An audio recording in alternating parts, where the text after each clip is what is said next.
इन लोगों ने क्या किया है कि बजरंग दल और जो विश्व हिंदू परिषद, जैसे कि उन लोगों ने बताया गया है, वैसे उन लोगों ने एक एफआईआर दी थी, जिन्होंने इन लोगों ने घर में घुस करके उनको मारा है, पीटा है, ठोका है, और उनके बच्चियों से भी छेड़छाड़ की है, उनकी महिलाओं से भी उनसे अभद्रता की है, मारा है, पीटा है, उनके कपड़े भी खींचे गए। एक महिला के ये कुंडल कानों के ये भी छीन के लेके गए हैं। दुआ वाहिनी चाहे जो भी है, बजरंग दल है, तो दिमाग तो उनमें भी है। ऐसे तो है नहीं किसी को रास्ते चलते हुए किसी को मार देंगे, किसी को पीट देंगे। ऐसा क्यों किया उन्होंने?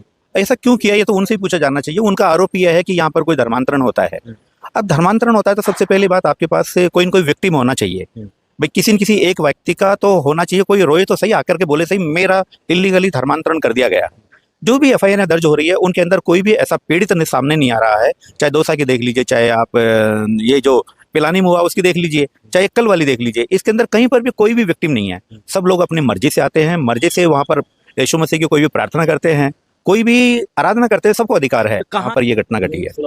16 मकानों का 16 मकानों का कैंपस है। उन 16 मकानों वालों में तो किसी ने की ही नहीं। उनसे कहीं दूर जाकर के 100 मीटर 50 मीटर कोई आदमी दूर रहता है, वो व्यक्ति आकर के कोई आकर कंप्लेंट करे। अब मेरे घर में अगर 100 व्यक्ति को रहने की जगह है, बैठने की जगह, तो बैठ सकते हैं, तो वो मेरे घर में है ना। तो शांतिपूर्वक रूप से हम लोग कोई काम कर रहे हैं। कोई ऐसा कोई हमारे घर घंटी नहीं बजती, कोई बैंड बाजे नहीं बजते, और कोई शोर शराबा नहीं होता, न कोई धूल धक्कड़ धुआं वगैरह नहीं होता। एक किताब होती है, बाइबल होती है, अगर उसको कोई पढ़ रहा है, आपस में एक दूसरे से वचन बांट रहे हैं, कोई प्रे कर रहे हैं और वो शांति से कर रहे हैं प्रे। अगर कोई कर रहा है अपने घर में कर रहा है, 10 20 50 आदमी कर रहे हैं, तो प्रे कर रहे हैं।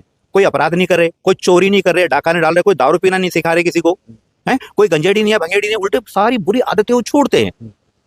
वो शिक्षा में रहेगा, वो छोड़ते हैं वो लोग, और अपने शिक्षा की दीक्षा की तरफ जाते हैं। जाहिर सी बात, आगे जाकर के वो अपने जब आचरण सही होता है तो शिक्षा में आगे बढ़ते हैं, जॉब में भी लगते हैं। विश्व मसीह के नाम में आप सभी को जय मसीह। इस वीडियो को ज्यादा से ज्यादा शेयर करें ताकि ये वीडियो हर एक मसीही लोगों तक पहुंचने पाए, क्योंकि जिस तरह से वकील ने जो बातें बताई है उसको जानना हमें बहुत जरूरी है। जी हाँ, ये जो घटना है वो राजस्थान के जयपुर से जुड़ी हुई है, जहां पर मसीह लोग एक घर में प्रार्थना कर रहे थे, तो कुछ लोग आए और वहां पर मसीह लोगों के साथ में मारपीट करना शुरू कर दिया, और यहां तक बहुत बुरी रीति से मसीह लोगों को मारा गया है, पीटा गया है। उसके बाद में पुलिस प्रशासन भी वहां पर आया और जाके मामला शांत हुआ। तो मसीह लोगों के ऊपर दिन प्रतिदिन हमले किए जा रहे हैं, इसीलिए ये वकील सर ने जो भी कहा है वो बिल्कुल सही कहा है। ये एक वकील है और ये कानून को जानते हैं, कानून को अच्छी रीति से जानते हैं। जी हाँ, तो जो लोग मसीह लोगों को सताते हैं, जो लोग मसीह लोगों के ऊपर हमला करते हैं, किस प्रकार से वकील सर ने बहुत अच्छी रीति से समझाया है। संविधान में हर एक को ये स्वतंत्रता है, हर एक को आजादी है कि आप अपने धर्म का प्रचार कर सकते हैं, उसको मान सकते हैं। एक मकान में प्रार्थना सभा कर रहे थे, लेकिन वहां पर कुछ लोगों ने आरोप लगा दिया कि यहां पर धर्म परिवर्तन हो रहा है, लेकिन वहां पर धर्म परिवर्तन नहीं हो रहा था। वहां पर केवल प्रार्थना सभा का आयोजन किया गया था।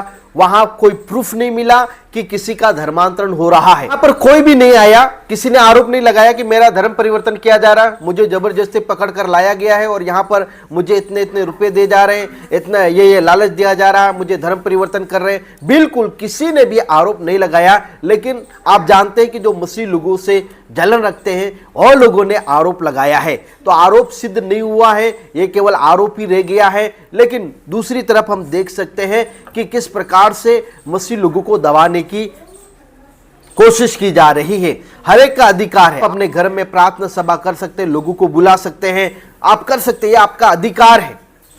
और ये हर एक समुदाय के लोग करते हैं, हर एक धर्म के मानने वाले लोग करते हैं।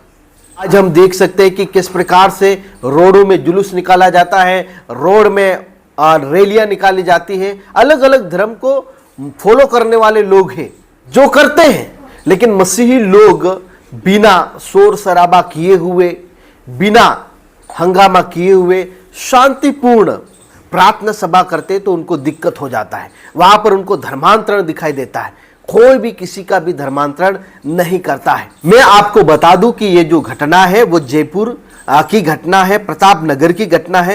एक मकान में मसीह लोग प्रार्थना सभा कर रहे थे। आसपास के लोगों को मालूम चला कि यहाँ पर इतने लोग इकट्ठे होकर धर्मांतरण कर रहे हैं। इस प्रकार से मसीह लोगों के ऊपर आरोप लगाया। तो जो प्रार्थना कर रहे हैं मसीह लोगों के ऊपर धर्मांतरण का आरोप लगाने लगे जबरदस्ती। दूसरी तरफ मसीह समाज का कहना है कि ये जो आरोप लगाए जा रहे हैं वो बिल्कुल झूठे आरोप हैं। वो तो केवल प्रार्थना सभा कर रहे थे, प्रार्थना कर रहे थे। मसीह समाज का कहना है कि प्रार्थना करना उनका संवैधानिक अधिकार है। किसी भी नागरिक को भारत में कहीं पर भी किसी भी जगह पूजा पाठ, प्रार्थना या धार्मिक सभा करने का अधिकार है। उनका कहना है कि किसी का भी धर्मांतरण नहीं कर रहे थे। उनके ऊपर जो आरोप लगाए गए हैं वो बिल्कुल झूठे आरोप है। तो इस घटना को लेकर जो वकील साहब ने जो भी कहा है, मेरे प्रिय भाई बहन, ये आपका अधिकार है, ये हमारा अधिकार है और भारत में रहने वाला हर एक नागरिक का अधिकार है कि आप प्रार्थना कर सकते हैं, आप बाइबल को पढ़ सकते हैं, आप आराधना कर सकते हैं। ये संविधान आपको आजादी देता है। लेकिन कई जगहों पर खुलेआम मसीह लोगों को परेशान किया जा रहा है, उनको मारा जा रहा है, पीटा जा रहा है, बिना बेवजह के, बिना मतलब के उनके ऊपर हाथ उठाए जा रहे हैं, उनको मारा जा रहा है, केवल आरोप ही लगा रहे हैं।